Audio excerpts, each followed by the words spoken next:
지난해 10월 배우 정유미 씨와 나영석 PD 연문설이 SNS를 타고 돌았습니다.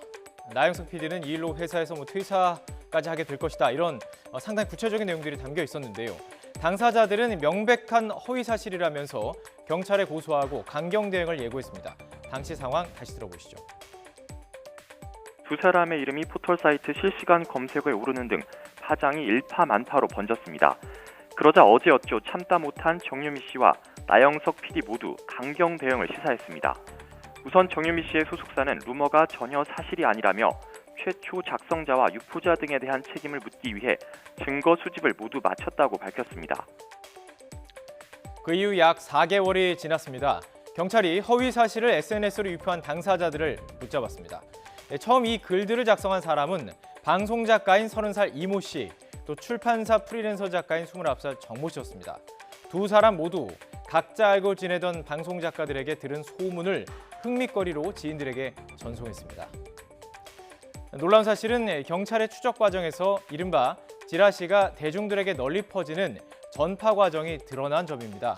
너만 알고 있어 라는 형태로 전송된 메시지는 순식간에 사람과 사람을 타고 퍼져나갔습니다. 출판사 프리랜서 작가 정 씨의 메시지는 3명을 거쳐 IT 업체 회사원 A 씨에게 전달이 됐고요.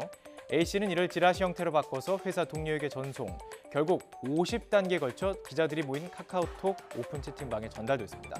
방송 작가인 이모 씨의 메시지는 무려 70단계를 거쳐서 단 3일 만에 오픈 채팅방에 도달했습니다.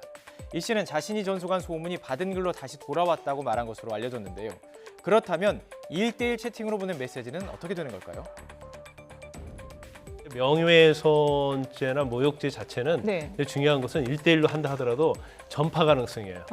그러니까 원래 이제 공연성이라고 있습니다. 그러니까 여러 사람이 있는 곳에서 하는 것이 죄가 되는 건데 이 여러 사람이 없고 1대1로 한다 하더라도 저 사람을 통해서 다른 곳으로 전파될 가능성이 있으면 그걸 공연성이 있다고 봐요. 그래서 이제 처벌할 수 있죠. 그리고 지금 그 얘가 전에 그 프로야구 선수가 2016년도에 치어리더를 성적으로 비하하는 내용을 다른 사람 한 명의 친구에게 보냈어요. 근데 그걸로 벌금형을 선고받은 사례가 있기 때문에 1대1 채팅을 한다 하더라도 그 내용에 있어서는 주의를 해야 한다.